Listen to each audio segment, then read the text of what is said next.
I'm Pearl. I'm kneeling in the dirt of a backyard in Millhaven, a small town that holds so many secrets. A little boy named Danny, with big, innocent eyes, has his arms wrapped tightly around my neck. He's holding a small wooden horse, and he just asked me if I'm his mom. I can't help but feel a lump in my throat as I tell him, I found you. I'm sorry it took me so long. It all started when my husband, Jake, received a registered letter with a Millhaven return address. That night, he sat at the kitchen table in the dark, and I knew something was wrong. In the morning, he left with his backpack, promising to call and explain.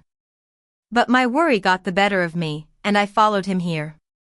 Jake and I met in a rather unexpected way.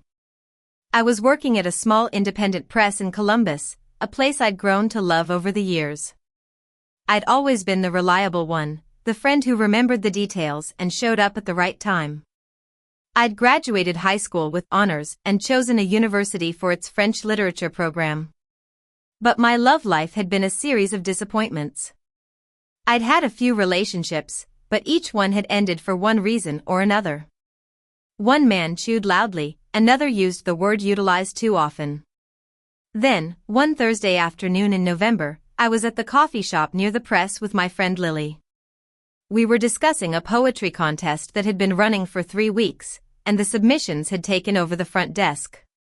I'd pulled a letter from the mail that morning, a standard white envelope with a handwritten address from a correctional facility.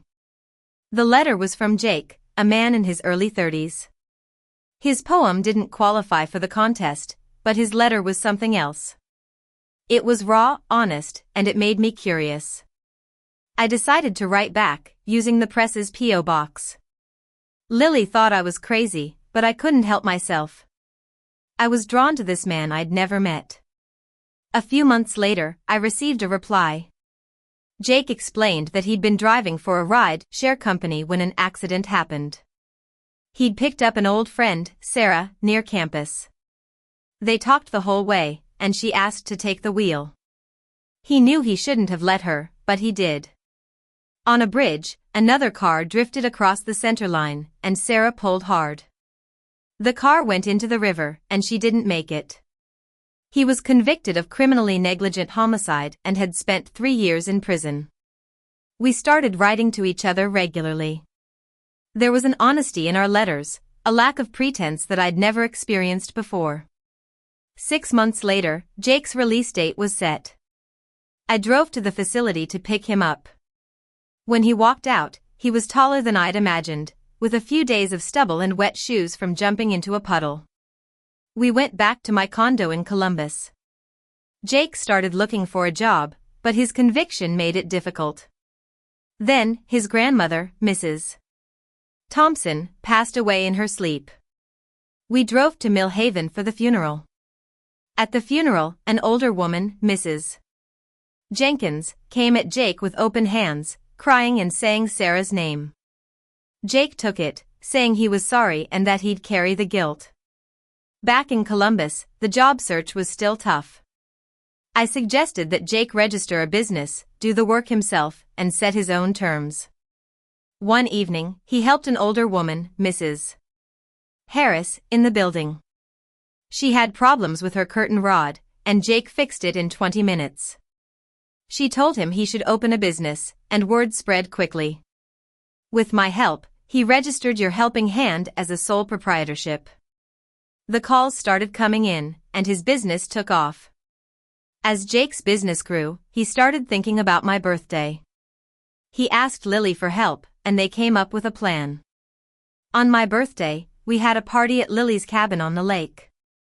Jake got me a pug puppy, and inside the puppy's collar was a small envelope. When I opened it, Jake was on one knee, asking me to marry him. I said yes, and our friends celebrated with us. After our honeymoon in the Caribbean, we came home to find a letter waiting for Jake. That's how I ended up here, in this backyard in Millhaven, with Danny in my arms. Jake explained that the letter was from Mrs. Lewis, a neighbor who had looked after Mrs. Jenkins in her last weeks. Mrs. Jenkins had died 10 days ago, and she'd been raising Danny, Sarah's son, alone. She'd never told Jake about Danny because of pride, grief, and maybe the belief that asking him for anything was too much. Now, as I hold Danny close, I know that our lives are about to change. We have a new family member, and I'm ready to embrace this new chapter. The crying from inside the house continues, but Jake just shakes his head and joins us in the yard. We have something to celebrate, after all. Looking back, I realize that my life has taken so many unexpected turns. From the disappointment of my past relationships to the joy of finding Jake, and now to this new family we're creating. I'm grateful for every step, every challenge, because they've led me to this moment, with Danny in my arms and Jake by my side.